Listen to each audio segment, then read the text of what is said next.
We zijn in Muntjesziel en we zijn onderwijs naar Trientje Steen. Zij is de mem van Monica en Monica heeft haar opjoen omdat haar mem betekent natuurlijk een prutte voor haar. En ze is haast jeetje, ze wordt 60 jaar, dus dat is natuurlijk heel bijzonder.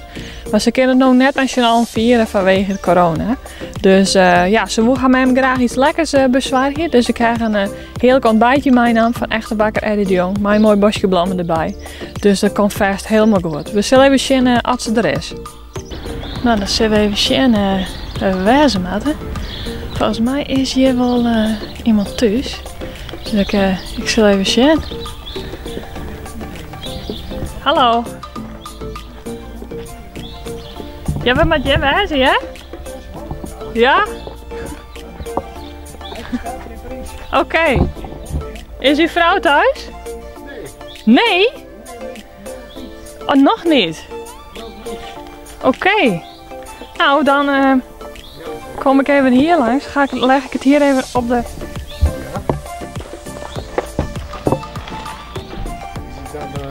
Kijk eens.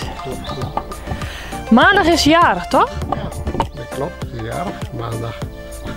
En hoe oud wordt ze dan? 60. Ja. Ja, maar jullie kunnen het nu niet vieren met de hele familie, helaas. Ik kan het nog niet vieren, want die probleem van het coronavirus, dan kan geen feestje maken. Er was heel veel mogen verplannen. Mijn dochter, mijn zoon, met iedereen. Maar er wordt niks. Ja. En dan morgen is het een moederdag. Ja, ook. Ja, ook nog. Dus iemand heeft uw vrouw opgegeven voor een mooi pakketje. Ja, dat is maar hartstikke leuk. Wie denkt u dat het is?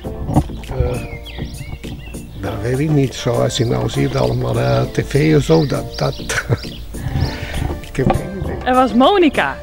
Monica. Oh ja, mijn dochter, oudste dochter. Ja, dat klopt. Die heeft het geregeld. Oh, die heeft het geregeld. Hartstikke mooi. Ja. Dus speciaal voor moederdag en ook een beetje voor haar verjaardag. Omdat jullie het niet met elkaar kunnen vieren. Ja, hartstikke leuk. Nou, bedankt Monica. En de rest ook. Allemaal die andere kinderen ook bij. Kleine kinderen. Allemaal.